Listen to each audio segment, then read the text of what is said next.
Hello and welcome to another special unboxing episode of Dad vs. Daughter. I'm Tim the Dad. I'm Megan the daughter. Megan, what are we opening today? We're going to unbox Blackout Hong Kong. This is from Egert Spiel.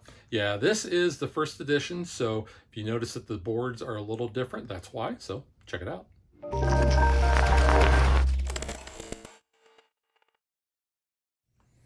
So I will say that this is the first edition. The first edition is darker. And the easiest way to tell that is just by looking at the board.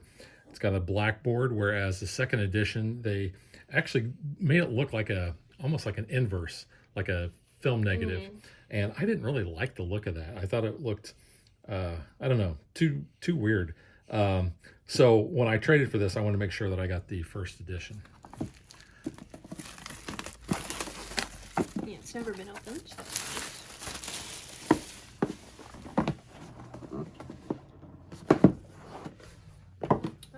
So. So, have the board. Yeah, let's go ahead and pull it down.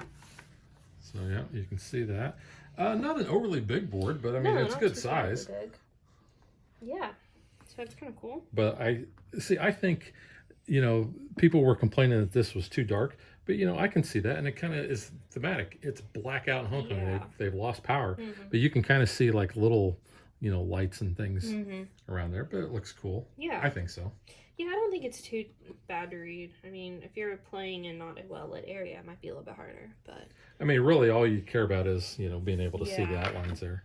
Yeah. All right. I do like the fact, you've got some lettering up there, and looks like everything is readily on the board for your reference. All right, so giant rule book here. It is a good size.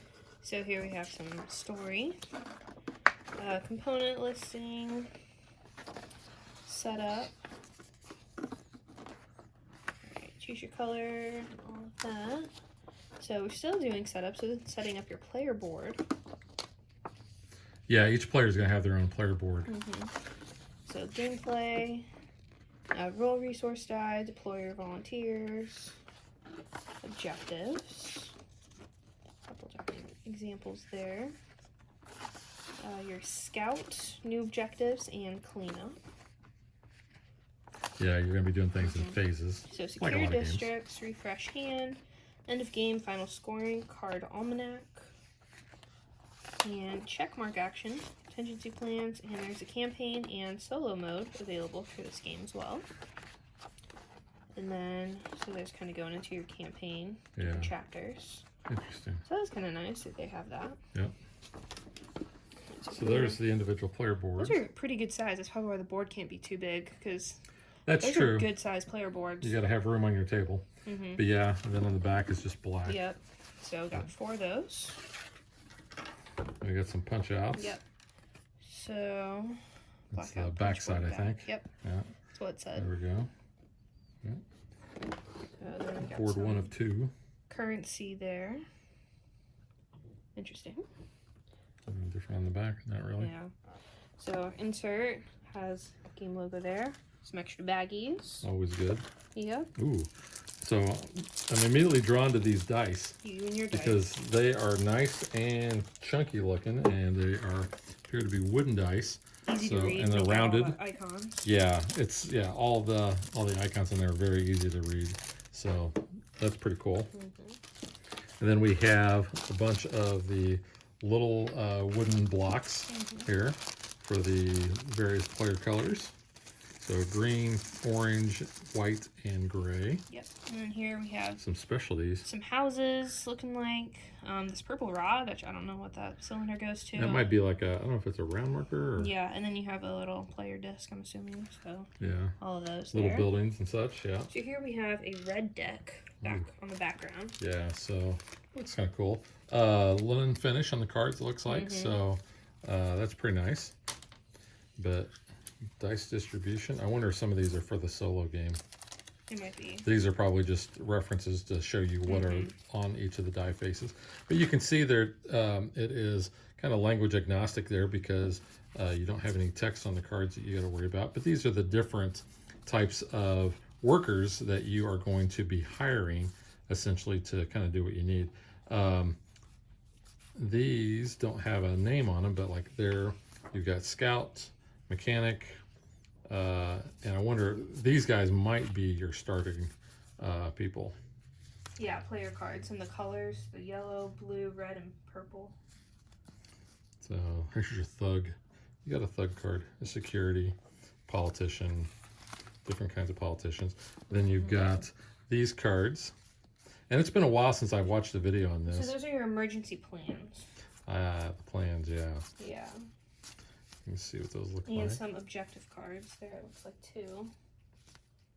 Get a train running. It's always a good thing to have. You can see water convoy stuck. Build a scout drone. Yeah. So those look pretty cool.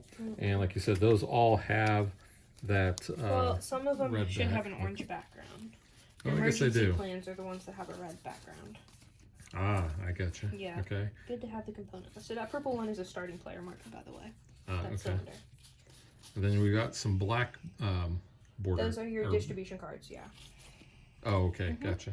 So then we have more orange back cards here. So more objective cards, starting volunteer cards, Yeah, some and more. player cards. Yeah, so you can see there.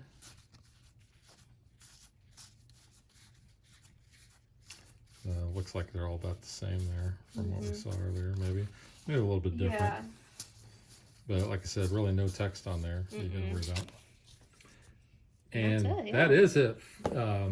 So yeah, it's more card driven, and like I said, you've got to essentially follow your board. And if you look at your board, it's going to tell you the different things. You know, you're going to do 1, 2, all the way up to 8. So I always like it when they include that because, you know, when we play games, I sometimes will skip steps, and that's where you come in and you're like, hey, wait a minute, I'm like, what are you doing? you know, time out. You got to do this, bud. And so I usually let you kind of control that. So when we play this, I'm sure you're going to be controlling that. But there's also numbers on the board, so I shouldn't have to do that very often. Well, that is true. It'd be Yes. right in front of me. All right, so that is Blackout Hong Kong, and we will catch you guys next time. Bye. Thanks for watching our video. We hope you enjoyed it. And if you did, click that like and subscribe button. You can also follow us on social media like Facebook. And Twitter at DadBeDaughter. And if you like what we do and you want to support us, you can visit our Patreon page. So thanks for watching. Thanks.